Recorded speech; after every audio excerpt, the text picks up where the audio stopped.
বিচ্ছুরণ, dispersion and scattering. আগের দিন তো ওদেরকে পড়িয়েছিলাম, তাই আর একবার ফার্স্ট রিভিশন রিক্যাপ করিয়ে দিচ্ছি। বিচ্ছুরণ কোন ঘটনাটা? বহুবর্ণী বা মিশ্র আলোর বিভিন্ন বর্ণের বিভাজিত হওয়ার ঘটনাকে আলোর বিচ্ছুরণ বলা হয়। অর্থাৎ ধরে নাও এদিক থেকে হোয়াইট লাইট, সাদা আলো প্রিজমের মধ্য দিয়ে আপতিত হচ্ছে। প্রিজমের প্রথম প্রতিসারক তলে প্রতিসরণের পর তারা 7টি বর্ণে, মোস্ট প্রমিনেন্টলি প্রায় 7টি বর্ণে বিভাজিত হয়। তারপর সেকেন্ড রিফ্লেক্টিং সারফেসে প্রতিসরণ হওয়ার পর তাদের মধ্যে ডিস্টেন্স ক্রমশ বেড়ে যায়। তো এই যে ঘটনাটা, প্রিজমের মধ্য দিয়ে আলো যাচ্ছে এবং বিভক্ত হয়ে যাচ্ছে, বহুবর্ণী আলো প্রিজমের মধ্য দিয়ে যাওয়ার পর বিভক্ত হয়ে যায়, এই ঘটনাটাকে বিচ্ছুরণ বলা হয়। আমরা জানি ভি প্রপোর্শনাল টু 1/μ, অর্থাৎ আলোর বেগ প্রতিসরাঙ্কের উপর নির্ভরশীল, তাই না? তো কোন বর্ণের আলোর বেগটা সবচেয়ে বেশি হবে? লাল বর্ণের আলোর বেগটা সবচেয়ে বেশি হবে, কারণ ওর চ্যুতিটা কম হচ্ছে। বেগুনি বর্ণের আলোর চ্যুতিটা সবথেকে বেশি হচ্ছে, তাহলে বেগুনি বর্ণের আলো সবচেয়ে বেগটা কম হবে। আর ভি প্রপোর্শনাল টু 1/μ, অর্থাৎ লাল বর্ণের প্রতিসরাঙ্কটা সবচেয়ে কম হবে এবং বেগুনি বর্ণের প্রতিসরাঙ্ক সবচেয়ে বেশি হবে। বিচ্ছুরণের কারণ কি? বিচ্ছুরণের কারণ কোনো নির্দিষ্ট মাধ্যমে বায়ু ও শূন্যস্থান ব্যতীত কোনো নির্দিষ্ট মাধ্যমে বিভিন্ন বর্ণের আলোর বেগ বিভিন্ন হয়। একটাই মাধ্যম, কিন্তু বিভিন্ন বর্ণের আলো আপতিত করব, দেখো ওর বেগ বিভিন্ন হবে, তবেই ওই মাধ্যমে মিশ্র আলোর বিচ্ছুরণ ঘটে। তাহলে বিচ্ছুরণের কারণ হচ্ছে একটি নির্দিষ্ট মাধ্যমে বিভিন্ন বর্ণের আলোর বেগ বিভিন্ন হয়, তাই বিচ্ছুরণ হয়। একটি নির্দিষ্ট মাধ্যমে বিভিন্ন বর্ণের আলোর বেগ বিভিন্ন হয়, এটি হচ্ছে বিচ্ছুরণের কারণ। কৌণিক বিচ্ছুরণ। আমরা জানি পাতলা প্রিজমের ক্ষেত্রে যেটা চ্যুতি হচ্ছিল সেটা ডেল্টা ইকুয়ালস টু μ - 1 × a। এক্ষেত্রে ডেল্টা ভি যদি নিই ওই উপরোক্ত ছবি অনুযায়ী ডেল্টা ভি, তাহলে কি লিখতে পারি? ডেল্টা ভি সমান μv - 1 × a, যেখানে এ হচ্ছে প্রিজমের প্রতিসারক কোণ, মিউ হচ্ছে প্রিজমের প্রতিসরাঙ্ক, ডেল্টা হচ্ছে চ্যুতি। তো বেগুনি বর্ণের আলাদা চ্যুতি হচ্ছে, লাল বর্ণের আলাদা চ্যুতি হচ্ছে, তাই এই দুটি বর্ণের যেটা অন্তর্ফল, দুটি বর্ণের চ্যুতির যেটা অন্তর্ফল, সেটাকে আমরা কি বলবো? সেটাকে আমরা বলবো কৌণিক বিচ্ছুরণ। এবং হলুদ বর্ণের চ্যুতিটা কী হবে? হলুদ বর্ণের চ্যুতিটাকে আমরা এইভাবে লিখব, যদি বেগুনিরটা এভাবে লেখা হয়, লালেরটা এইভাবে লেখা হয় এই সমীকরণ অনুযায়ী, তাহলে হলুদ বর্ণের চ্যুতিটাকে এভাবে লেখা যাবে। হলুদ বর্ণের চ্যুতিটাকে আবার ডেল্টা দিয়েও লেখা যায়, ডেল্টা ওয়াই লেখা অনেক সময়, আবার ডেল্টা লেখে, ঠিক আছে? যেটা μ - 1 × a লেখা হবে। তো এই হলুদ বর্ণের চ্যুতিটাকে আমরা মিন রে বলবো আগে। তো কৌণিক বিচ্ছুরণ কি? কৌণিক বিচ্ছুরণ হচ্ছে বেগুনি বর্ণের চ্যুতি আর লাল বর্ণের যেটা চ্যুতির অন্তর্ফল, সেটা হচ্ছে কৌণিক বিচ্ছুরণ। বেগুনি বর্ণের চ্যুতি সবচেয়ে বেশি হবে, লাল বর্ণের চ্যুতি সবচেয়ে কম হবে, ওটা আমরা ছবি থেকে আগে দেখেছি। কৌণিক বিচ্ছুরণ নির্ভর করে এই সমীকরণটা থেকে দেখছি, এই যে সমীকরণটা রয়েছে, এটা রয়েছে, তাই না? কৌণিক বিচ্ছুরণ নির্ভর করে মাধ্যমের প্রকৃতির ওপর, মাধ্যমের প্রকৃতি বলতে প্রতিসরাঙ্ক মিউয়ের উপর এবং প্রিজমের প্রতিসারক কোণ অর্থাৎ এর উপর। কৌণিক বিচ্ছুরণ নির্ভর করে দুটি বিষয়ের উপর, কারণ ইকুয়েশনে দুটি জিনিসই তো রয়েছে, মিউ এবং এ, মিউ এবং এ। কৌণিক বিচ্ছুরণের একক কি? কৌণিক বিচ্ছুরণের একক হচ্ছে ডিগ্রি বা রেডিয়ান। আগে বিচ্ছুরণ ক্ষমতা কাকে বলা হবে? বিচ্ছুরণ ক্ষমতাকে আমরা ওমেগা দ্বারা লিখি, তাই না? হলুদ বর্ণের চ্যুতির সাপেক্ষে কৌণিক বিচ্ছুরণ কতটা হচ্ছে সেটাই হচ্ছে বিচ্ছুরণ ক্ষমতা। অর্থাৎ বিচ্ছুরণ ক্ষমতা সমান কৌণিক বিচ্ছুরণ বাই মধ্যরশ্মির চ্যুতি। মধ্যরশ্মি মানে হলুদ বর্ণের চ্যুতি। কৌণিক বিচ্ছুরণকে আমরা জানি লিখি ডেল্টা ভি - ডেল্টা আর, মধ্যরশ্মির চ্যুতি ডেল্টা ইয়েলো। তাহলে বিচ্ছুরণ ক্ষমতা ওমেগা সমান del V - del R by del Y. ইকুয়েশনটা খুব কাজের। তাহলে ওমেগা সমান লিখতে পারি del V minus del R মানে কি mu V minus mu R into A, del Y মানে কি mu one minus one into A, A কেটে যাচ্ছে। তাহলে বিচ্ছুরণ ক্ষমতাকে আমরা এভাবেও লিখতে পারি mu V minus mu R by mu minus one, প্রতিসরাঙ্কের আকারে লিখলাম। বিচ্ছুরণ ক্ষমতাকে প্রতিসরাঙ্কের আকারে লিখলাম এইভাবে। বিচ্ছুরণ ক্ষমতাকে আমরা লিখতে পারি চ্যুতির আকারে। দুটো ইকুয়েশনে জরুরি আছে, কোনো সময় চ্যুতির আকারে জিজ্ঞাসা করবে নিউমেরিক্যালি, কোনো সময় প্রতিসরাঙ্কের আকারে জিজ্ঞাসা করবে। ঠিক আছে, এরপর বিচ্ছুরণ ক্ষমতা সর্বদাই পজিটিভ, এটা মনে রাখতে হবে। কারণ কি, কারণ যেহেতু delta V is greater than delta R. ঠিক আছে, এরপর প্রিজম সমবায়। প্রিজমের সমবায়, দু ধরনের প্রিজমের সমবায় হতে পারে। ঠিক আছে, অনেকগুলি প্রিজমকে রাখবো, অনেকগুলি নেই, দুটি রাখবো। তো আমরা এখানে দেখো দুটি ঘটনা হতে পারে। দুটি প্রিজমকে যদি পরপর লাগানো হয়, পরস্পরের সাপেক্ষে উল্টো দিকে বসানো হয়, তাহলে দুটো জিনিস আমরা লক্ষ্য করতে পারবো। সেটা হচ্ছে একটা বিচ্ছুরণহীন বিচ্যুতি আর একটা বিচ্যুতিহীন বিচ্ছুরণ। তো প্রথমে আলোচনা করছি বিচ্ছুরণহীন বিচ্যুতি নিয়ে। বিচ্ছুরণহীন বলতে মানে বিচ্ছুরণ হবে না, কিন্তু বিচ্যুতি হবে। বিচ্ছুরণ হবে না কেন? কারণ প্রথম প্রিজমের দরুন বিচ্ছুরণ এবং দ্বিতীয় প্রিজমের দরুন যে বিচ্ছুরণ হবে সেটা পরস্পরকে ক্যান্সেল আউট করবে, প্রশমিত করবে। তাই বিচ্ছুরণহীন অর্থাৎ লব্ধি বিচ্ছুরণ কত হবে? জিরো। লব্ধি বিচ্ছুরণ কেন জিরো হবে? কারণ প্রথমটার বিচ্ছুরণ মাইনাস দ্বিতীয়টার বিচ্ছুরণ তখন জিরো হতে হবে, তবে তো লব্ধি বিচ্ছুরণ জিরো হবে, মানে বিপরীত হতে হবে। তাহলে প্রথমটার বিচ্ছুরণ del V minus del R, দ্বিতীয়টার বিচ্ছুরণ ধরে নিচ্ছি delta dash V minus delta dash R, যেখানে প্রথম প্রিজমটার প্রতিসরাঙ্ক মিউ, দ্বিতীয় প্রিজমটার প্রতিসরাঙ্ক মিউ ড্যাশ, প্রথম প্রিজমটার প্রতিসারক কোণ এ, দ্বিতীয় প্রিজমটার প্রতিসারক কোণ এ ড্যাশ। তাহলে এটাকে আমি লিখতে পারি, এটাকে ওই পাশে যে করে প্লাস হয়ে যাবে, এটা এই পুরো পার্ট ওই দিকে গেলে প্লাস হয়ে যাবে। তাহলে del V minus del R সমান delta dash V minus delta dash R. তো del V minus del R মানে প্রথম প্রিজমের কৌণিক বিচ্ছুরণ সমান কী হবে? প্রথম প্রিজমের বিচ্ছুরণ ক্ষমতা ইন্টু হলুদ বর্ণের চ্যুতি। ঠিক তেমনি দ্বিতীয় প্রিজমের কৌণিক বিচ্ছুরণ কী হবে? দ্বিতীয় প্রিজমের বিচ্ছুরণ ক্ষমতা ইন্টু দ্বিতীয় প্রিজমে হলুদ বর্ণের চ্যুতি। তো লব্ধি বিচ্ছুরণের শর্তটি কি? এটা।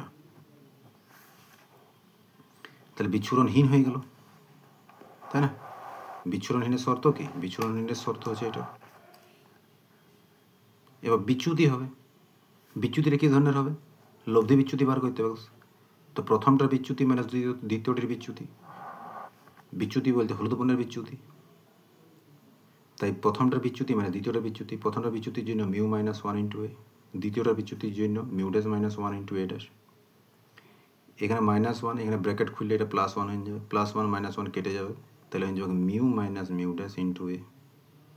লব্ধি বিচ্যুতি কত হবে? Mu minus mu dash into A.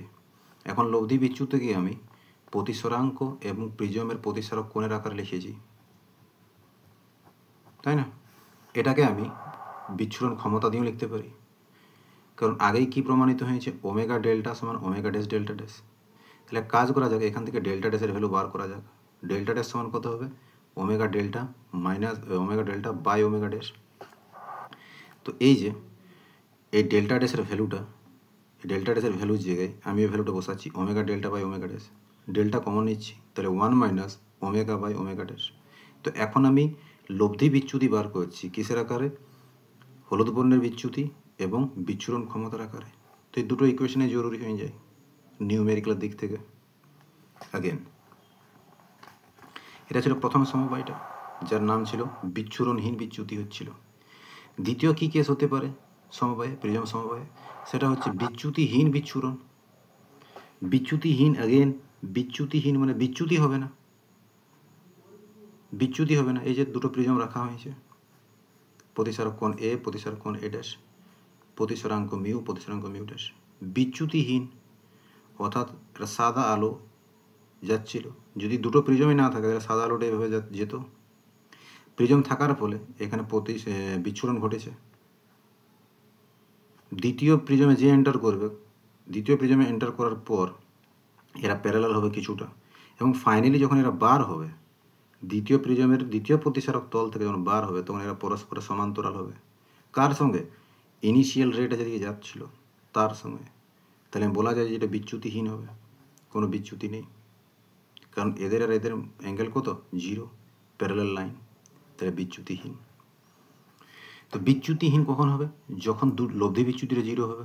লব্ধি বিচ্যুতি 0, লব্ধি বিচ্যুতি মানে প্রথমটার বিচ্যুতি মানে দ্বিতীয়টার বিচ্যুতি, অর্থাৎ ডেল্টা সমান ডেল্টা ড্যাশ।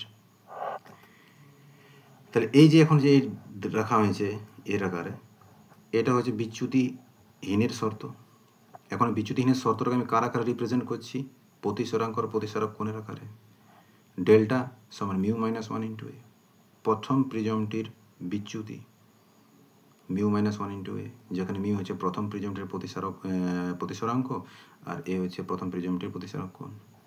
ডেল্টা ড্যাশ দ্বিতীয় প্রিজমের ধরুন বিচ্যুতি, দ্বিতীয় প্রিজমের ধরুন বিচ্যুতি কত হবে? Mu dash minus 1 into A dash, যেখানে মিউ ড্যাশ হবে দ্বিতীয় প্রিজমটির প্রতিসরাঙ্ক এবং এ ড্যাশ হবে দ্বিতীয় প্রিজমটির প্রতিসারক কোণ।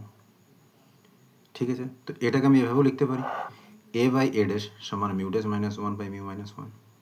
তো আলটিমেটলি যে তিনোটা স্টার দেওয়া হয়েছে, তিনোটা স্টার কি রিলেটেড? বিচ্যুতিহীনের শর্ত। পরীক্ষা জিজ্ঞেস করে বিচ্যুতিহীনের শর্ত কি, তো তোমাকে এটা লিখতে হবে, বা গ্রাফের সাহায্যে দেখো, গ্রাফের বলছি ছবির সাহায্যে ড্র করে দেখাও, তো তোমাকে এভাবে ড্র করে দেখাতে হবে। তো এটা কী ছিল? বিচ্যুতিহীন। কিন্তু বিচ্যুতিহীন কি? বিচ্যুতিহীন বিচ্ছুরণ। দেখো বিচ্ছুরণ হচ্ছে, কিন্তু এই যে বেগুনি, ইয়েলো, লাল, সাদা আলো বিভিন্ন বর্ণে বিভাজিত হচ্ছে ফাইনালি, তো বিচ্ছুরণ হচ্ছে। আগেরটা কিন্তু হচ্ছিল না, মিলে পরে আবার হোয়াইট লাইট হয়ে যাচ্ছিল। তাহলে আগেরটা বিচ্ছুরণহীন ছিল কিন্তু বিচ্যুতি ছিল, কারণ আগে পথটা চেঞ্জ এদিকে যাওয়ার ছিল, কিন্তু ফাইনালি যাচ্ছে এই পথে। তাহলে বিচ্যুতি ছিল আগেরটাতে, কিন্তু বিচ্ছুরণ ছিল না। এখন একটা বিচ্যুতি হচ্ছে না, প্যারালাল রেজ লাইট যেছে, কিন্তু বিচ্ছুরণ হচ্ছে, এই যে ভেঙে গেছে। তাহলে এখন বিচ্ছুরণ কতটা হবে? লব্ধি বিচ্ছুরণ। আগেন লব্ধি বিচ্ছুরণ সমান প্রথমটার বিচ্ছুরণ, প্রথম প্রিজমের ধরুন বিচ্ছুরণ মাইনাস দ্বিতীয় প্রিজমের ধরুন বিচ্ছুরণ, কৌণিক বিচ্ছুরণটা। এবার delta V minus delta R minus delta dash V minus delta dash আর।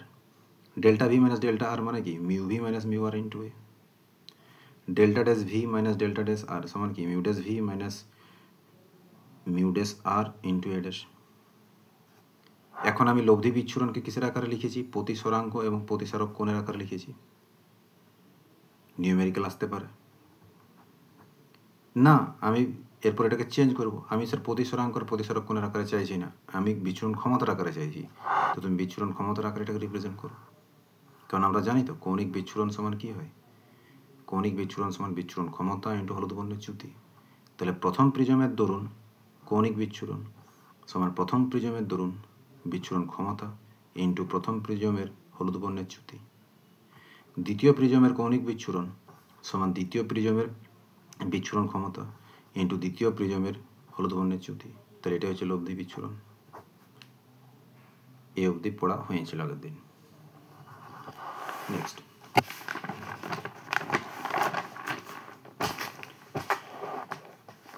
শুদ্ধ বর্ণালী আর অশুদ্ধ বর্ণালী। বর্ণালী কয় প্রকার? 2 প্রকার, শুদ্ধ অশুদ্ধ। শুদ্ধ বর্ণালী কোন বর্ণালীটা? শুদ্ধ বর্ণালী হচ্ছে ওই বর্ণালীটা যেখানে একটা বর্ণ অন্য বর্ণের উপর আপতিত হবে না, মানে ওভারল্যাপিং হবে না।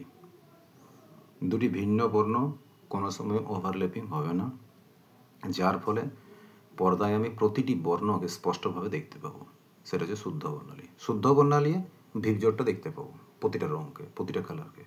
অশুদ্ধ বর্ণালী কী হবে? অশুদ্ধ বর্ণালী প্রতিটা কালারকে দেখতে পাবো না, স্পষ্ট চেনা যাবে না। এখানে প্রতিটা বর্ণকে স্পষ্টভাবে চেনা যাবে শুদ্ধ বর্ণালী। অশুদ্ধ বর্ণালী প্রতিটা বর্ণকে স্পষ্টভাবে চেনা যাবে না। তো পরীক্ষা জিজ্ঞেস করে শুদ্ধ বর্ণালী গঠনের শর্ত কী আছে?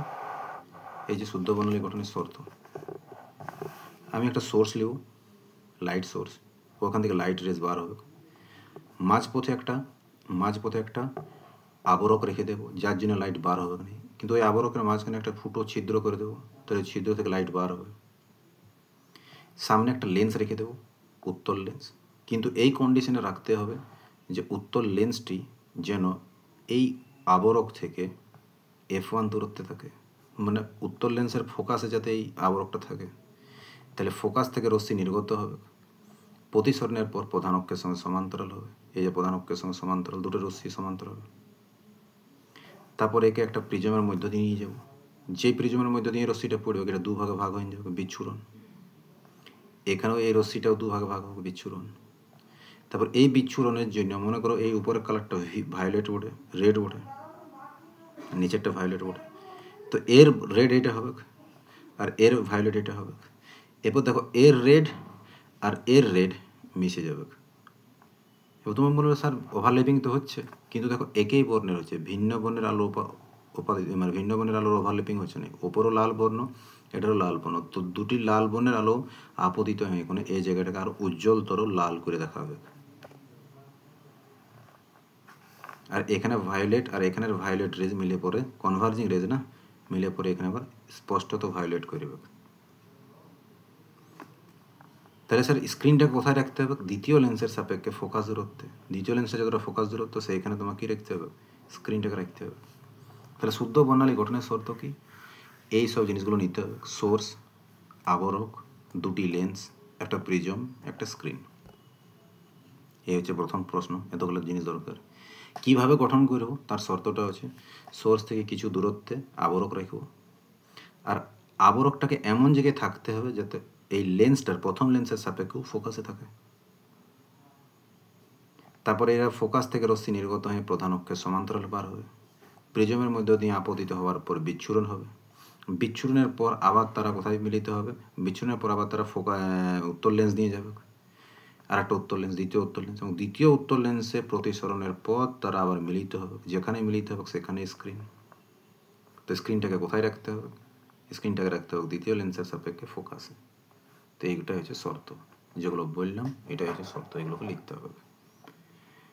ঠিক আছে, নেক্সট। তাহলে কীভাবে প্রতিটা বর্ণকে স্পষ্টভাবে চেনা যাবে? আমি এখন দুটো বর্ণই দেখাচ্ছি, মাঝখানে Indigo, blue, green, yellow, orange সব আছে, দুটো বর্ণ দিয়ে দেখাচ্ছি। আলোর বিচ্ছুরণের প্রাকৃতিক দৃষ্টান্ত কি? রেনবো। আলোর বিচ্ছুরণের প্রাকৃতিক দৃষ্টান্ত কি? রেনবো। আলোর বিচ্ছুরণের প্রাকৃতিক রেনবো। রামধেনু। রামধেনু দুই প্রকার হয়, প্রাইমারি এবং সেকেন্ডারি, মুখ্য এবং গৌণ। মুখ্য রামধেনু কোনটা চিনব? আকাশে দেখবো যদি উপরের দিকটাই লালটা থাকে কালারটা, নিচের দিকে যদি বেগুনি কালারটা থাকে তাহলে বুঝে নেবো ওটা প্রাইমারি রেনবো ওটা। কিন্তু যদি এর উল্টোটা থাকে, উপরের দিকে যদি ভায়োলেট থাকে আর নিচের দিকে যদি রেড থাকে তাহলে ওটা সেকেন্ডারি ওঠে। ঠিক আছে। উৎস, উৎসের উপর যদি স্যার ভাগ করা হয় বর্ণালীটা, উৎসের উপর শ্রেণী বিভাগ করা হয় বর্ণালী কয় প্রকার, কোন আলোক উৎস থেকে আসছে আলোটা তারপর বর্ণালী পাচ্ছি। উৎস থেকে যদি দেখা যায় তাহলে বর্ণালীটা হবে দু ধরনের, নিঃসরণ বর্ণালী বা শোষণ বর্ণালী। নিঃসরণ বর্ণালী স্যার কোনটা?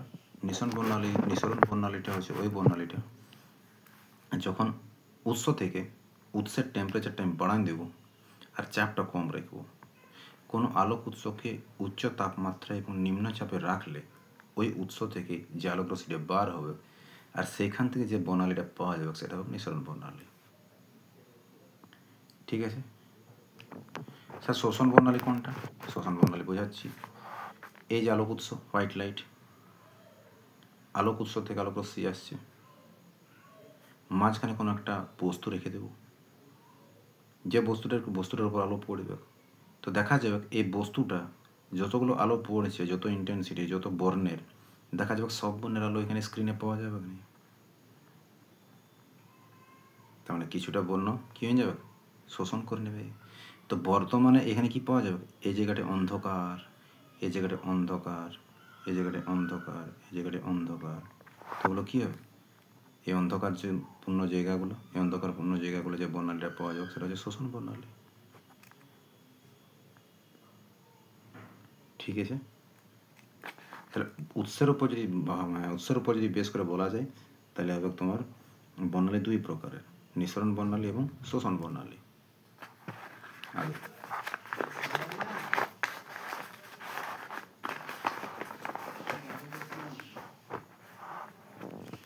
নিঃসরণ বর্ণালী কয় প্রকার হইতে পারে? এগুলো গল্পের মতো আছে।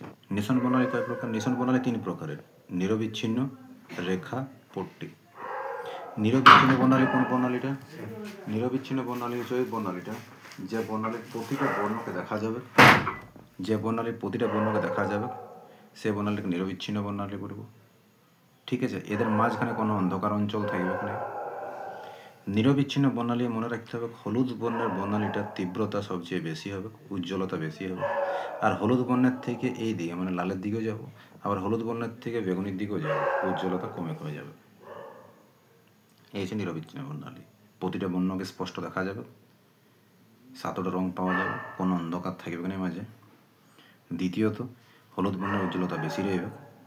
বাকি হলুদ বর্ণের থেকে দাঁয়ে আর বাঁয়ে যদি যাই আমি, তো সেখানে আমরা কী দেখব, উজ্জ্বলতা কমে কমে যাচ্ছে।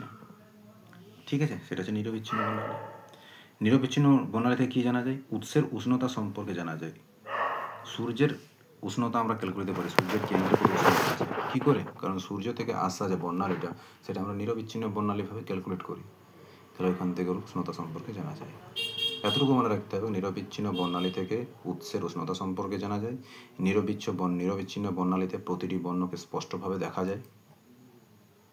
ঠিক আছে, মাঝখানে কোনো অন্ধকার অঞ্চল থাকে না। এগুলি হচ্ছে নিরবিচ্ছিন্ন বর্ণালীর বৈশিষ্ট্য। রেখা বর্ণালী। রেখা বর্ণালী কি? রেখা বর্ণালী এই ধরনের বর্ণালীকে রেখা বর্ণালী বলা হয়। ভিউজুয়াল কালার থাকে না, ধরো ভি পাওয়া গেল একটা লাইনে, বাকি মাঝখানে অন্ধকার পাওয়া গেল, ফের আবার গ্রিন পাওয়া গেল, আবার দুটো অন্ধকার পাওয়া গেল, আবার রেড পাওয়া গেল। তো রেডের লাইনে একটা, বাকি অন্ধকার, গ্রিনের লাইনে একটা, ভায়োলেটের লাইনে একটা। তাহলে এই ধরনের বর্ণালীকে আমরা কী ধরনের বর্ণালী বলবো? রেখা বর্ণালী। ঠিক আছে, তাহলে রেখা বর্ণালীতে কী রয়েবে? এক একটা কালার একটা রেখা বরাবর থাকবে, তাই না? মাঝখানে অন্ধকার অঞ্চল থাকবে, কোনো তো কালার পাওয়া যাবে। তো এই রেখা, এটাকে রেখা বর্ণালী বলবো। তো রেখা বর্ণালী থেকে আমরা কী জানবো? রেখা বর্ণালী থেকে আমরা পরমাণুর গঠন সম্পর্কে জানতে পারি, পরমাণুটার গঠন কীরকম আছে। ঠিক আছে, তারপর সে পট্টি বর্ণালী। পট্টি বর্ণালী কীরকম? পট্টি বর্ণালী এই যে পাশাপাশি দুটো কালার রয়েছে, অসংখ্য মানে রেডের একটা কালার নিয়ে পট্টি তৈরি করিবে, অনেকগুলি রেডের কালার মিলে পরে একটা রেডের পট্টি হবে, অনেকগুলি অরেঞ্জের কালার নিয়ে পরে একটা পট্টি হবে, রাস্তা তৈরি হবে পট্টি, চওড়া রাস্তার মতো।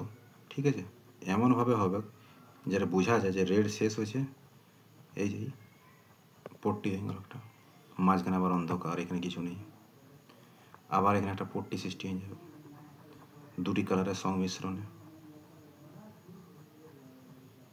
আবার এখানে অন্ধকার হয়ে গেল।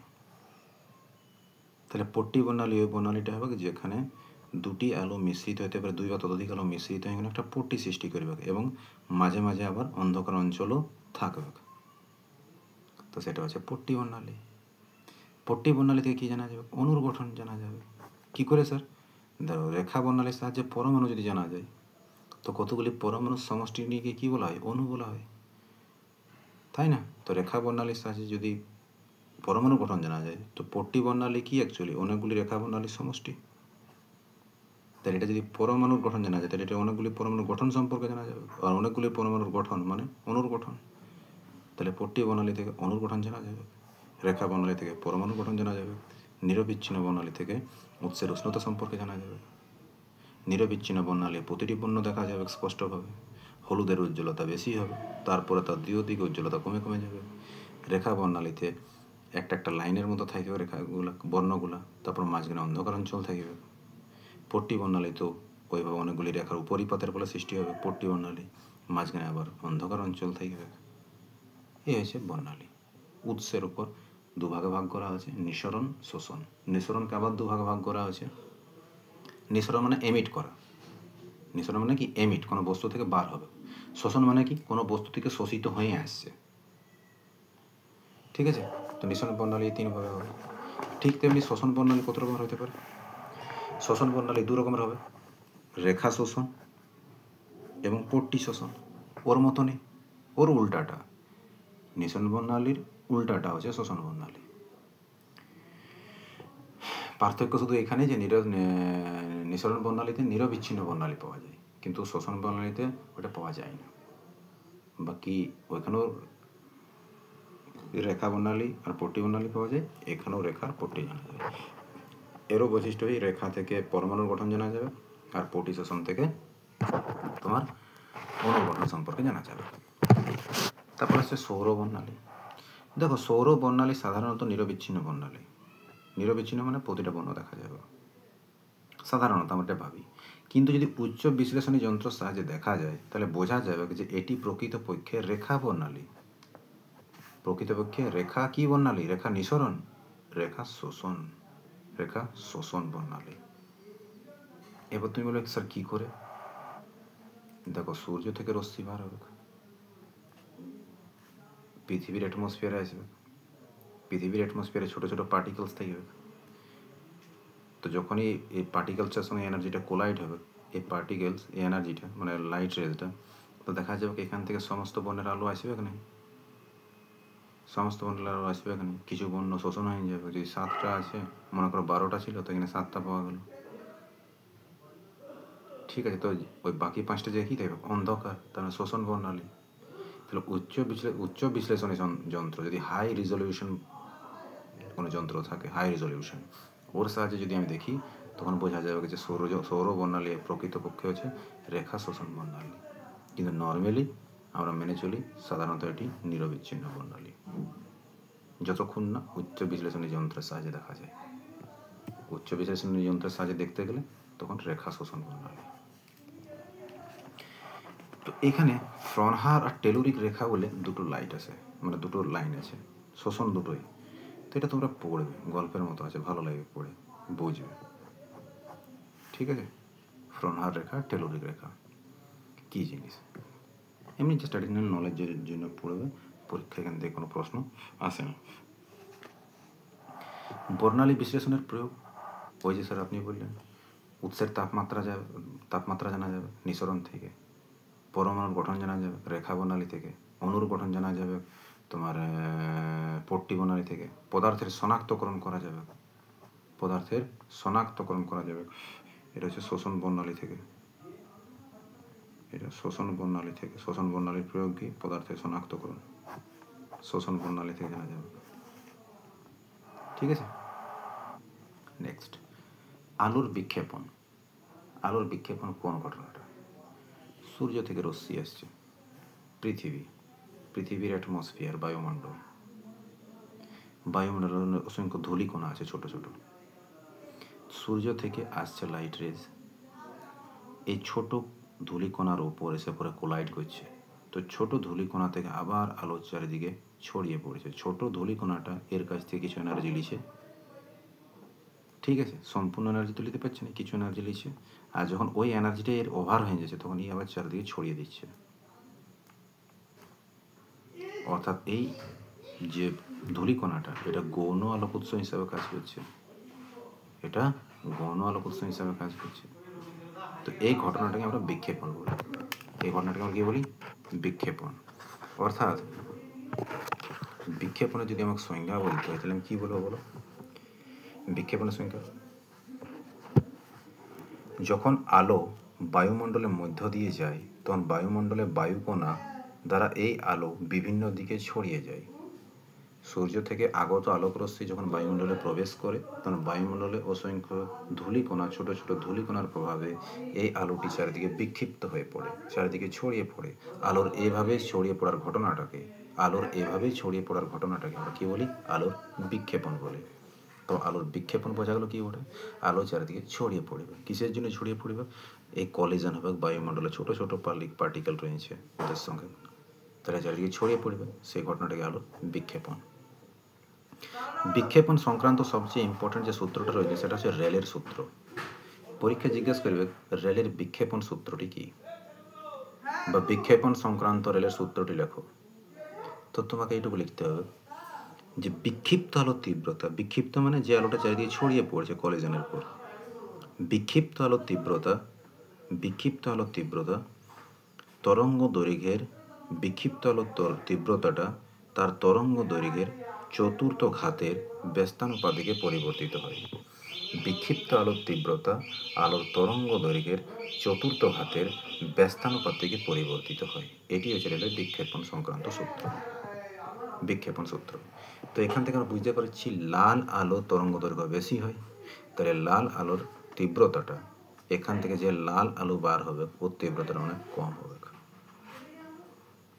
ঠিক আছে, মানে তার বিক্ষিপ্ত কম হবে মানে কি? তাহলে আমি এভাবে বলতে পারি যে লাল আলো যদি এখান থেকে আসে, লাল বর্ণের আলোটা প্রায় বিক্ষিপ্ত হবে না বললেই চলে, মানে লাল আলোর বিক্ষেপণ হবে না, কারণ ওর তীব্রতাটা কম না। লাল আলোর তীব্রতা বিক্ষিপ্ত আলোর তীব্রতা যদি কম হয়, কখন কম হবে? যখন তরঙ্গ দৈর্ঘ্য বেশি रहবে। তো লাল আলোর তরঙ্গ দৈর্ঘ্য বেশি হওয়ায় লাল আলোর বিক্ষিপ্ত তীব্রতা কম হবে, মানে লাল আলো প্রায় বিক্ষিপ্তই হবে। লাল আলো ভেবে নিতে পারে সোজা চলে যাবে। এই কারণেই তো সূর্য যখন ওঠে, তো আমাদের অ্যাটমসফিয়ার আমরা দেখি সূর্য উদয় বা সূর্য শেষের সময় সূর্যকে আমরা কি দেখি? লাল দেখি। কেন? কারণ লাল আলোর বিক্ষেপণ হয় না। ঠিক আছে,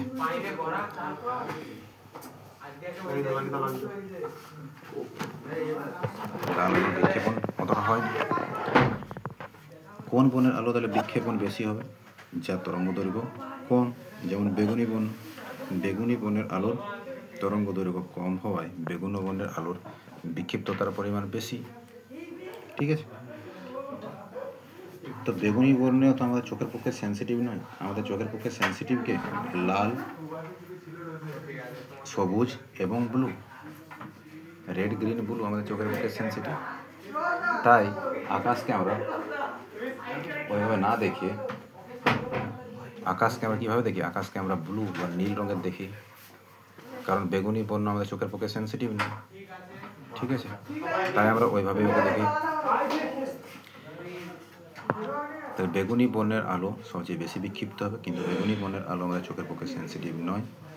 তাই আমরা ব্লু বর্ণের অর্থাৎ নীল বর্ণের আলোকে বেশি বিক্ষিপ্ত দেখতে পাই। যেমন সমুদ্রের জলকে আমাদের নীল মনে হয়, বায়ুমণ্ডল অ্যাটমসফিয়ারকে আমাদের নীল মনে হয়। এটা কিসের জন্য হয়? এটা বিক্ষেপণের জন্য। অ্যাটমসফিয়ারের কোনো কালার নেই অ্যাকচুয়ালি, কিন্তু তবু আমাদের নীল অনুভব হয়।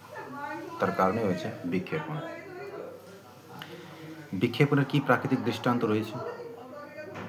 বিক্ষেপণের প্রাকৃতিক দৃষ্টান্ত হয়েছে, বললাম, উদীয়মান এবং অস্তগামী সূর্যের রক্তিমা।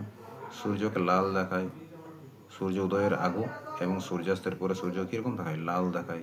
কিসের জন্য দেখায়?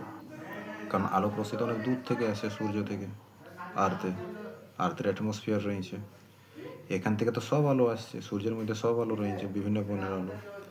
কিন্তু এখানে পার্টিকেল দ্বারা স্ক্যাটার হওয়ার পর, বিক্ষিপ্ত হওয়ার পর বেগুনি বর্ণের আলো বেশি বিক্ষিপ্ত হবে, তারপর ইন্ডিগো বিক্ষিপ্ত হবে, তারপর ব্লু বিক্ষিপ্ত হবে। তাহলে একমাত্র আর্থের ভেতর তক কোন আলোটা পৌঁছাবে? আর্থের ভেতর তক পৌঁছাবে তোমার রেড। তাই সূর্য উদয় বা সূর্য উদয়ের আগে এবং সূর্যাস্তের পরে সূর্যকে আমরা কী রঙের দেখি? রক্তিমা, দ্যাট মিনস রেডনেস, লালের মতো দেখি। আর যখনই এই ব্লু লাইট অ্যাটমসফিয়ারে বিক্ষিপ্ত হয়েছে, তখন আমরা কি দেখব? আকাশটাকে ব্লু দেখব। ঠিক আছে, তাহলে আকাশের নীলিমা প্রাকৃতিক দৃষ্টান্ত বলে বিক্ষেপণের। উদীয়মান ও অস্তগামী সূর্যের রক্তিমা, এটাও প্রাকৃতিক দৃষ্টান্ত বিক্ষেপণের। ঠিক আছে, চলো নেক্সট।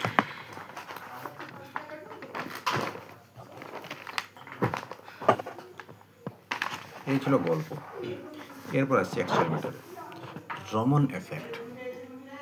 রমন এফেক্ট কি? একবর্ণী আলো, বিজ্ঞানী রমন, সিভি রমন, চন্দ্রশেখর ভেঙ্কট রমন বেঞ্জিন বা টলুইনের মধ্যে এক্সপেরিমেন্টটা করেছিল যে একবর্ণী আলো বেঞ্জিন সলিউশন, বেঞ্জিন দ্রবণ বা টলুইনের দ্রবণে পাঠিয়েছিল। তো এক্সাম্পলের জন্য আমি একটা বেঞ্জিন অণু নিয়েছি। একবর্ণী আলো যার তরঙ্গ দৈর্ঘ্য কত? ল্যাম্ডা। এসে পরে ইনসিডেন্ট হবে, ইনসিডেন্ট হওয়ার পরেই বিক্ষেপণ হবে, অর্থাৎ এই বেঞ্জিন অণুটা এই আলোর থেকে এনার্জি শোষণ করবে, এবং যখন সম্পূর্ণভাবে শোষণ করতে পারবে না, মানে ওর এনার্জিটা অ্যাবজর্ব করতে পারবে না, তখন ওই এনার্জিটার কিছু অংশ চারিদিকে ছড়িয়ে দেবে। তো যখনই চারিদিকে ছড়িয়ে দেবে, তখনই কী হবে? তখনই চারো তরঙ্গ উৎপন্ন হবে। অর্থাৎ যে আলোটার তরঙ্গ আসছিল, আপতিত আলোর তরঙ্গ ল্যাম্ডা, কিন্তু যখন বিক্ষিপ্ত আলো দেখাচ্ছে, যখন বিক্ষিপ্ত আলো দেখছে, তখন দেখছে বিক্ষিপ্ত আলোয় তরঙ্গ দৈর্ঘ্যটা নানান রকমের আছে। মোস্ট প্রমিনেন্ট 3 ধরনের তরঙ্গ পাওয়া যাচ্ছে। মানে যদি গ্রিন কালারের লাইট পড়ে, তাহলে হতে পারে এখান থেকে গ্রিন তো বার হবে কি, তার সঙ্গে সঙ্গে গ্রিনের নিচের কালার এবং গ্রিনের ওপরের কালারও বার হতে পারে। তো এটা বিজ্ঞানী সিভি রমন দেখলো। তো বিজ্ঞানী রমন এই ঘটনাটাকে কি নাম দিল? রমন এফেক্ট। অর্থাৎ একবর্ণী আলো কোনো বেঞ্জিন বা টলুইনের মধ্য দিয়ে, দ্রবণের মধ্য দিয়ে প্রবেশ করালে বেঞ্জিন অণু থেকে বিক্ষিপ্ত আলো বিক্ষিপ্ত আলোর তরঙ্গ দৈর্ঘ্য কিন্তু আপতিত আলোর তরঙ্গ দৈর্ঘ্যের চেয়ে বেশি ও আপতিত আলোর তরঙ্গ দৈর্ঘ্যের চেয়ে কম হয়। মানে বিক্ষিপ্ত আলোয় 3 ধরনের তরঙ্গ দৈর্ঘ্য মেশা থাকে। যে তরঙ্গ দৈর্ঘ্যটা নিয়ে আসছে সেই তরঙ্গ দৈর্ঘ্যটাও থাকবে, ওর থেকে কমও থাকবে, আর এর থেকে বেশিও থাকবে।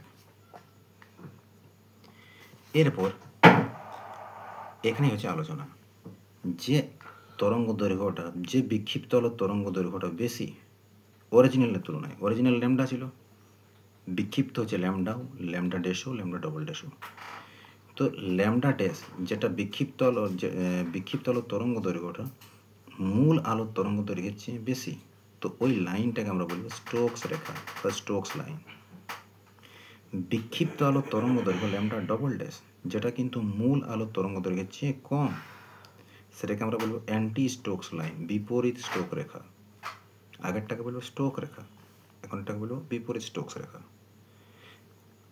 আর হতে তো পারে যে আলোর তরঙ্গ দৈর্ঘ্য ল্যামডা আর এখানেও ল্যামডা আছে, তাহলে এই লাইনটা যেটা কোনো চেঞ্জেস আসছে নেই, আপতিত আলোর তরঙ্গ দৈর্ঘ্য আর বিক্ষিপ্ত আলোর তরঙ্গ দৈর্ঘ্য একই রয়েছে, সেটা হচ্ছে রেলে লাইন বা রেলে রেখা, যেটা বিজ্ঞানী রেলে বললো না, ওই লাইনটা।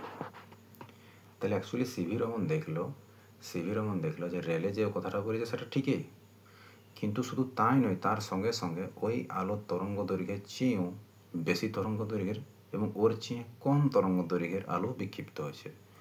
ওই যে বললাম যে এক বর্ণীয় আলো ধরলেছি গ্রিন, গ্রিন কালারের লাইট পাঠাচ্ছি, তো দেখা যাবে ভিভিজোরে কী হয়, VIBGYOR, তো গ্রিন কালারের লাইট আমি পাঠাচ্ছি, গ্রিনের তরঙ্গ দৈর্ঘ্য একরকম, অণুর মধ্যে পড়েছে, অণু থেকে যখন বিক্ষিপ্ত হবে তখন দেখা যাবে বেগুনি বর্ণেও পাবো একটা, মানে গ্রিনের থেকে কম তরঙ্গ দৈর্ঘ্যের, আর গ্রিনের থেকে আবার বেশি তরঙ্গ দৈর্ঘ্যের। কোনো মানে লয় বেগুনিই পাবো, ইন্ডিগোও পেতে পারি, ভায়োলেটও পেতে পারি, আবার অরেঞ্জও পেতে পারি, রেডও পেতে পারি, কিন্তু উদাহরণের জন্য বলছি গ্রিনের থেকে কম তরঙ্গ দৈর্ঘ্যের আলো বিক্ষিপ্ত হবে এখান থেকে, আর গ্রিনও বিক্ষিপ্ত হবে, আর গ্রিনের থেকে বেশি তরঙ্গ দৈর্ঘ্যের আলো বিক্ষিপ্ত হবে। এটা বিজ্ঞানী রমন এক্সপেরিমেন্ট করলো, প্রমাণ করলো। তো এই ঘটনাটাই হচ্ছে রমন এফেক্ট। তো যদি বিক্ষিপ্ত আলোর তরঙ্গ দৈর্ঘ্যটা ল্যামডা ড্যাশ আপতিত আলোর তরঙ্গ দৈর্ঘ্যের চেয়ে বেশি হয়, তো এই রেখাটাকে আমরা বলবো স্টোকস রেখা। বিক্ষিপ্ত আলোর তরঙ্গ দৈর্ঘ্য যদি আপতিত আলোর তরঙ্গ দৈর্ঘ্যের থেকে কম হয়, তো তার দরুন যে রেখাটা পাওয়া যাবে গ্রাফে সেটা হবে অ্যান্টি স্টোকস লাইন, বিপরীত স্টোক রেখা। বিক্ষিপ্ত আলোর তরঙ্গ দৈর্ঘ্য যদি আপতিত আলোর তরঙ্গ দৈর্ঘ্যের সঙ্গে সমান হয়ে যায়, তো তার দরুন যে রেখাটা পাবো গ্রাফে সেটা হচ্ছে রেলেজ লাইন, অর্থাৎ রেলে রেখা। আশা করি বুঝতে পেরেছ। নেক্সট, তো রমন ক্রিয়ার কী কী বৈশিষ্ট্য রয়েছে? খুব সহজ আছে জিনিসটা। রমন এফেক্টের কী কী বৈশিষ্ট্য রয়েছে? এই যে যেটা বললাম, বিক্ষিপ্ত আলোর তরঙ্গ দৈর্ঘ্য যদি আপতিত আলোর তরঙ্গ দৈর্ঘ্যের চেয়ে বেশি হয়, তাহলে ওই রেখাটাকে স্টোকস রেখা বলবো। স্যার আপনি তরঙ্গ রেখা দিয়ে বলছেন, কম্পাঙ্ক দিয়ে বলুন। তো তরঙ্গ দৈর্ঘ্যটা যদি বেশি হয় তাহলে কম্পাঙ্কটা কম হবে, তাহলে বিক্ষিপ্ত আলোর কম্পাঙ্ক যদি আপতিত আলোর কম্পাঙ্কের থেকে কম হয়, তো ওটাকে বলবো স্টোকস রেখা। প্রথমে তরঙ্গ দৈর্ঘ্য নিয়ে বললি, তারপর কম্পাঙ্ক নিয়ে বললাম। ঠিক তেমনি বিক্ষিপ্ত আলোর তরঙ্গ দৈর্ঘ্য যদি আপতিত আলোর তরঙ্গ দৈর্ঘ্যের চেয়ে কম হয়, তাহলে ওটাকে বলা হবে, তার দরুন গ্রাফে যে রেখাটা পাওয়া যাবে সেটা হবে অ্যান্টি স্টোকস লাইন, বিপরীত স্টোকস রেখা। কম্পাঙ্কের আকারে যদি আমি বলি, তাহলে বিক্ষিপ্ত আলোর কম্পাঙ্ক যদি আপতিত আলোর কম্পাঙ্কের চেয়ে বেশি হয়, তার দরুন যে রেখাটা পাবো গ্রাফে সেটা হচ্ছে বিপরীত স্টোকস রেখা। অনুরূপে আপতিত আলোর তরঙ্গ আর বিক্ষিপ্ত আলোর তরঙ্গ যদি সমান হয়, তাহলে ওটা পাওয়া যাবে রেলে রেখা। তা বলতে পারি যদি আপতিত আলোর কম্পাঙ্ক আর বিক্ষিপ্ত আলোর কম্পাঙ্ক যদি সমান হয়ে যায়, তাহলে সেটা হবে রেলে রেখা গ্রাফে। এরকম এই গ্রাফটাতে আমি তীব্রতার সঙ্গে কম্পাঙ্ক রেখেছি। তো দেখো এটা স্টোকস লাইন হবে, কারণ কম্পাঙ্ক কম, অরিজিনাল কম্পাঙ্ক এটা, তাহলে এটা রেলে লাইন। আর অরিজিনাল কম্পাঙ্কের থেকে বেশি কম্পাঙ্ক বিক্ষিপ্ত আলোর, তাহলে এটা হবে অ্যান্টি স্টোকস লাইন। তাহলে গ্রাফের তীব্রতার সঙ্গে কম্পাঙ্ককে যদি ড্র করা হয়, তাহলে এইভাবে স্টোকস অ্যান্টি স্টোকস আমি ড্র করব বোঝাবার জন্য। বইয়ে দেওয়া আছে ছবিটা কীরকম আছে, ঠিক আছে। এখন এভাবে আছে, তো আমরা ছবিটাই দেখতে পাচ্ছি কোন আলোটার তীব্রতা সবচেয়ে বেশি আছে, মানে স্টোকস লাইনের না অ্যান্টি স্টোকস লাইনের না অ্যান্টি স্টোকস লাইনের না রেলের লাইনের? রেলের যে লাইনটা, রেলের রেখার যে তীব্রতাটা সেটা কিন্তু সবচেয়ে বেশি। অ্যান্টি স্টোকস লাইনের তীব্রতা কিন্তু সবচেয়ে কম। স্টোকস লাইনের তীব্রতাটা কিন্তু রেলের চেয়ে কম, বাট অ্যান্টি স্টোকসের চেয়ে বেশি। তো এই যে রেলের কম্পাঙ্ক থেকে অ্যান্টি স্টোকসের যে কম্পাঙ্কের ডিফারেন্স, সেটাকে ডেল্টা নিউ, এটাকে বলা হয় রমন চ্যুতি, রমন শিফট। পরীক্ষায় ক্যালকুলেশন করতে দেবে রমন শিফট, রমন চ্যুতি কি? স্টোকস থেকে রেলের যে কম্পাঙ্কের ডিফারেন্সটা, সেটাকেও বলা হবে রমন শিফট। আর আনফর্চুনেটলি দুটোই সমান হবে, অর্থাৎ রেলে থেকে অ্যান্টি স্টোকস লাইন যেখানে তৈরি হবে তাদের মধ্যে যে রমন চ্যুতিটা হবে, রেলের থেকে স্টোকসের যেটা হবে সেটারও চ্যুতিটা সেম হবে। তো ওটাই লেখা আছে এস এবং এস, অর্থাৎ স্টোকস এবং অ্যান্টি স্টোকস এর কম্পাঙ্ক কিন্তু মূল রেখার কম্পাঙ্কের উপর নির্ভর করে। এর কম্পাঙ্কটা কত হবে, অ্যান্টি স্টোকসের লাইন্সের কম্পাঙ্কটা কত হবে, সেটা রেলে লাইনের উপর ডিপেন্ডেন্ট।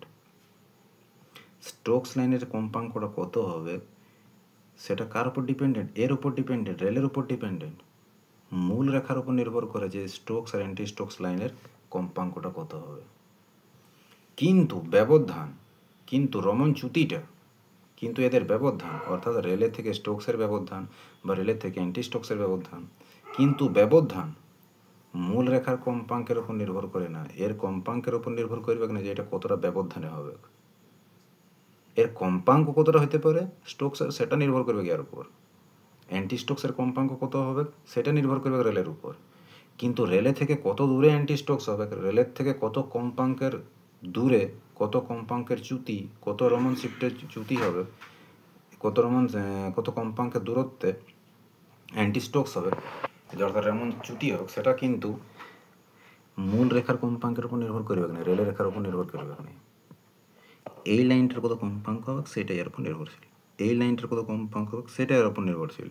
কিন্তু এদের ডিফারেন্সটা কোনো সময়ও এর উপর নির্ভরশীল হবে না, এদের ডিফারেন্সটাও কোনো সময় এর উপর নির্ভরশীল হবে না। ঠিক আছে, তাহলে স্টোকস লাইনে কী হয় বললাম, স্টোকস লাইনসে কম্পাঙ্কটা মূল কম্পাঙ্কের চেয়ে কম হয়। কতটা কম হবে, কতটা কম হতে পারে? এই যে অরিজিনাল কম্পাঙ্ক, আপত্তিল কম্পাঙ্ক মাইনাস রমন চ্যুতি। ঠিক তেমনি অ্যান্টি স্টোকস লাইনের কী হবে? অ্যান্টি স্টোকস লাইনের যেটা কম্পাঙ্ক হবে সেটা রেলে কম্পাঙ্ক, অর্থাৎ মূল রেখার কম্পাঙ্ক সঙ্গে রমন চ্যুতি যোগ হবে। কারণ আপনি বললেন এটা একদম মাঝে থাকবে, এর আর এর ঠিক মাঝে থাকবে। এখান থেকে এর ব্যবধান, এখান থেকে এর ব্যবধান সমান থাকবে, কিন্তু এই ব্যবধানটা ইয়ার উপর নির্ভর করবে না, ইয়ার কম্পাঙ্কের উপর। কিন্তু ইয়ার কম্পাঙ্ক কত হবে সেটা ইয়ার উপর নির্ভর করবে। ইয়ার কম্পাঙ্ক কত হওয়া দরকার সেটা ইয়ার উপর ডিপেন্ডেন্ট। ঠিক আছে, তাই লেখা যেতে পারে এটা। আবার ইন্টেন্সিটি অফ রেলে, ওই যে বললাম রেলের ইন্টেন্সিটিটা বেশি, তীব্রতাটা।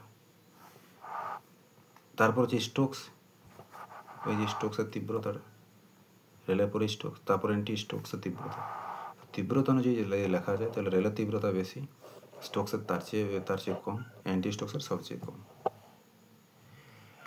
তো এই যে তিনোটা রেখা, রেলে রেখা, স্টোকস রেখা, অ্যান্টি স্টোকস রেখা, এই তিনোটাকে একসঙ্গে মিশিয়ে কি বলা হয়? রমন রেখা। কি বলা হয়? রমন রেখা। এই রমন রেখার পোলারাইজেশন হয়, অর্থাৎ সমবর্তন হয়। রমন রেখার কি হয়? সমবর্তন হয়। পরীক্ষা জিজ্ঞাসা করে রেলের রেখার কি সমবর্তন হয়, বা স্টোকসের রেখার কি সমবর্তন হয়, বা অ্যান্টি স্টোকসের কি সমবর্তন হয়? হ্যাঁ হয়।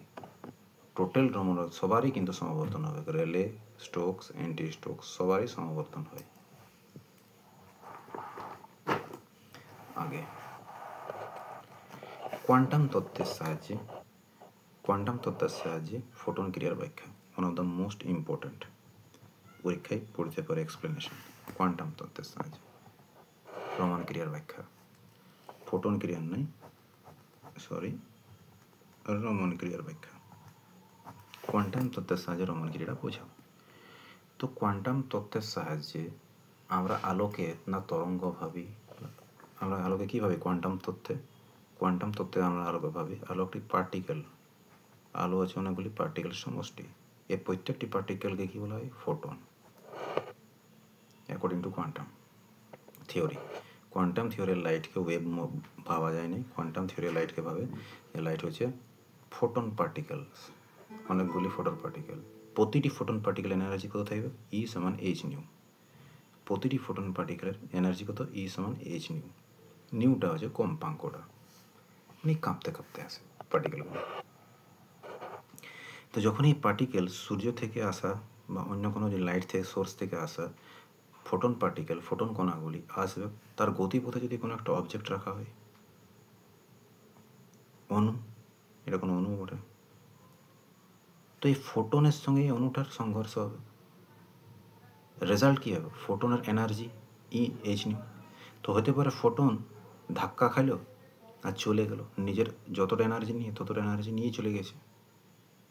তার মানে বলতে পারি অণুটা ফোটনের কাছ থেকে এনার্জি নিলেও না, আর নিজের এনার্জি ফোটনকে দিলেও না। তাহলে এখানে ফোটনের যতটা এনার্জি ওটাও কনস্ট্যান্ট, আর অণুর যেটা এনার্জি ছিল সেটাও কনস্ট্যান্ট। তখন যে রেখাটা পাওয়া যায় সেটা হয় রেলের লাইন। আর এই সংঘর্ষটি হয় স্থিতিস্থাপক সংঘর্ষ। আবার এটাও তো হইতে পারে যে ফোটন পার্টিকেল এলো, এই অণুটার উপর সংঘর্ষে লিপ্ত হইল, দেখা গেল যে ফোটন পার্টিকেলটি যেটি বার হয়ে গেল, যেটি আসছিল সেই ফোটন পার্টিকেল যেটি বার হলো, তার এনার্জি কিন্তু পূর্বের তুলনায় কমে গেল। কারণ স্টোকস লাইন হচ্ছে কম্পাঙ্ক কমে গেছে, কম্পাঙ্ক কমলে এনার্জি কমে গেল। তাহলে যখনই ফোটন এনার্জিটা কমে যাবে, তার মানে অণুর এনার্জিটা বেড়ে যাবে।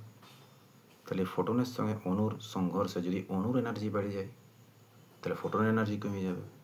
তখন যে লাইনটা পাওয়া যাক সেটা হচ্ছে স্টোকস লাইন। আবার এটাও তো হয় যে ফোটন কণা এলো, অণুর উপর সংঘর্ষে লিপ্ত হলো, যেটা বিক্ষিপ্ত হয়ে বার হলো ফোটনটা, বিক্ষিপ্ত ফোটনের শক্তিটা কিন্তু পূর্বের শক্তির থেকে বেশি হয়ে গেল। তার মানে ওই ফোটনটা এই অণুর সঙ্গে এসেছে, অণুর সর্ববহিস্থ কক্ষে যে ইলেকট্রনটা ছিল ওর কাছ থেকে এনার্জি নিয়েছে, আর ওকে গ্রাউন্ড স্তরে ফেলে দিয়েছে, ওই ইলেকট্রনটাকে ভৌম স্তরে ফেলে দিয়েছে, আর ফোটনটা বিক্ষিপ্ত হয়ে গেছে, তাই ফোটনের এনার্জিটা বেড়ে গেছে। তখন হয়ে যাবে অ্যান্টি স্টোকস লাইন। অর্থাৎ কোয়ান্টাম তত্ত্বের সাহায্যে আমরা দেখছি আলো হচ্ছে ফোটন কণার সমষ্টি, এবং আলোর সঙ্গে ওই পার্টিকুলার কোনো অণু যেখানে বিক্ষেপণ হচ্ছে ওর সংঘর্ষটা তিন ধরনের হতে পারে। ফোটনটি তার পূর্বের শক্তি নিয়ে ফিরতে পারে, ফোটনটি তার পূর্বের শক্তির তুলনায় কম শক্তি নিয়ে বিক্ষিপ্ত হবে, ফোটন মানে আলোটা তার শক্তির তুলনায়, প্রাথমিক শক্তির তুলনায় বেশি শক্তি নিয়ে বিক্ষিপ্ত হতে পারে। তাহলে এখানে তিন ধরনের কেসের জন্য তিন ধরনের রেখা পাওয়া যাবে। ঠিক আছে? যদি সমান এনার্জি নিয়ে বার হয় তাহলে রেলে রেখা, যদি কম এনার্জি নিয়ে ফোটনটা বার হচ্ছে তাহলে স্টোকস রেখা, আর যদি বেশি এনার্জি নিয়ে বার হচ্ছে তাহলে অ্যান্টি স্টোকস রেখা। এই জিনিসটাই আমাকে থিওরিটিক্যাল এটা বুঝলাম ছবির সাহায্যে, এবার এটাকে আমি ম্যাথামেটিক্যালি দেখাতে হবে। তো ধরি প্রাথমিক অবস্থায় এই অণুটার শক্তি ছিল ইপি, অণুটার বেগ কত ছিল ভি, আর অণুর ভর কত ছিল এম। সংঘাতের পর, এটা তো সংঘাতের আগের ঘটনা, সংঘাতের পর অণুটার এনার্জি কত হয়ে গেছে ই কিউ, অণুটার বেগ কত হয়ে গেছে ভি ড্যাশ, কিন্তু অণুটার ভর তো চেঞ্জ হবে না, ভর ওইটাই থাকবে এম।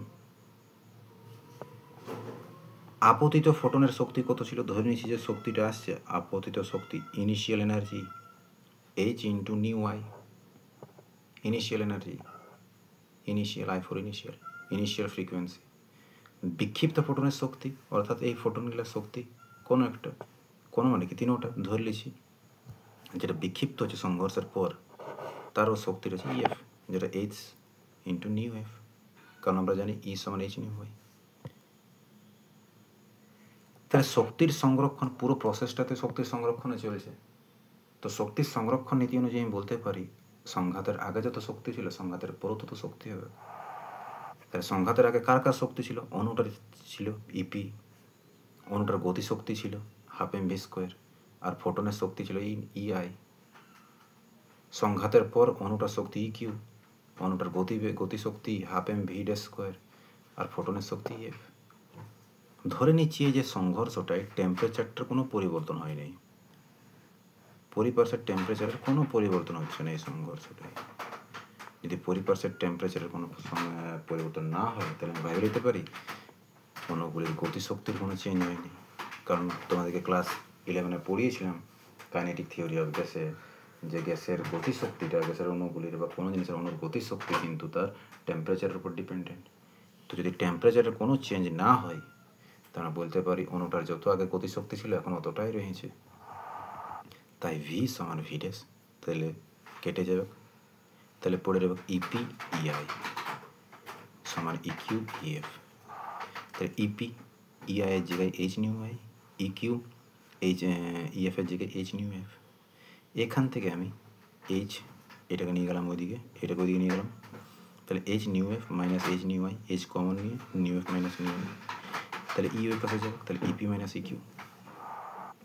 তাহলে নিউ এফ সমান হবে nu I plus EP minus EQ by H. এটি হচ্ছে ইকুয়েশনটি। এখানে 3টি কেস হবে আর 3টি কেসে 3টি লাইন বার হয়ে যাবে।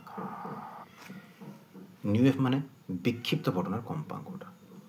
কেস 1, যদি ইপি সমান ইকিউ হয়ে যায়, অর্থাৎ অণুটার আগে যত শক্তি ছিল অণুটার সংঘাতের পরও অতই শক্তি রয়েছে, তার মানে উল্লেই নেই শক্তি, আর শক্তি দেও নেই, তাহলে নিউ এফ সমান নিয়ে আই হয়ে যাবে। তাহলে এটা কী লাইন হবে? রেলে লাইন। আপতিত আলোর কম্পাঙ্ক বিক্ষিপ্ত আলোর কম্পাঙ্ক সমান, তাহলে রেলে লাইন। ঠিক স্যার, ইপি যদি গ্রেটার দেন, ইপি যদি লেস দেন ইকিউ হয়, EP is less than EQ, EQ এর মান বেশি ইপির মান কম, তাহলে বিয়োগ ফলটা নেগেটিভ দিবে। বিয়োগ ফলটা নেগেটিভ দিবে, তার মানে হবে কি নিউ এফ সমান নিউ আই মাইনাস সামথিং, তাহলে নিউ এফ সমান নিউ আই মাইনাস সামথিং, অর্থাৎ বিক্ষিপ্ত আলোর কম্পাঙ্কটা আপতিত আলোর কম্পাঙ্কের চেয়ে কিছুটা কম। কম কম মানে কি লাইন? Stokes line. ঠিক স্যার, যদি আর উল্টাটা হয়, যদি ইপি গ্রেটার দেন ইকিউ হয়, যদি ইপি গ্রেটার দেন ইকিউ হয় তাহলে ইপি মাইনাস ইকিউ এর রাশিটা কী দেবে? পজিটিভ। তখন কী হবে? নিউ এফ সমান নিউ আই প্লাস সামথিং, তাহলে নিউ এফ সমান নিউ আই প্লাস সামথিং, অর্থাৎ নিউ এফের মানটা নিউ আই তুলনায় বেশি, অর্থাৎ বিক্ষিপ্ত আলোর কম্পাঙ্ক আপতিত আলোর কম্পাঙ্কের চেয়ে বেশি। তাহলে কী লাইন শো করবে? Anti Stokes line. ব্যাস, এই রিলেটেড অঙ্ক থাকবে, নতুবা এইটা যেটা পড়ালাম এটা কোয়ান্টাম তত্ত্বের সাহায্যের ব্যাখ্যা। জরুরি আছে এটা পড়বে, কোয়ান্টাম ক্রিয়ার বৈশিষ্ট্য পড়বে, স্টোকস রেখা কী, অ্যান্টি স্টোকস রেখা কী, রমন ক্রিয়ার বৈশিষ্ট্যটা, আর কোয়ান্টাম তত্ত্বের সাহায্যে রমন ক্রিয়ার ব্যাখ্যা, এটা ডিটেলসে পড়ো। তারপর যদি কোনো প্রশ্ন থাকে তো জানাবে। ব্যাস, চ্যাপ্টারটা শেষ হয়ে গেছে। তাহলে এরপর রমন ক্রিয়ার প্রয়োগ রয়েছে অনেক জায়গায়, তোমাদের প্রয়োগটা বাড়ির কাজ রইল। রমন ক্রিয়ার প্রয়োগ, রমন এফেক্টস এর প্রয়োগটা বাড়ির কাজ রইল, পড়বে। ঠিক আছে, চলো যে যে নিউমেরিক্যালগুলো রয়েছে সেগুলো দেখে নেবে, হয়ে যাবে। চ্যাপ্টারটা শেষ, চ্যাপ্টারটা আর কিছু নেই।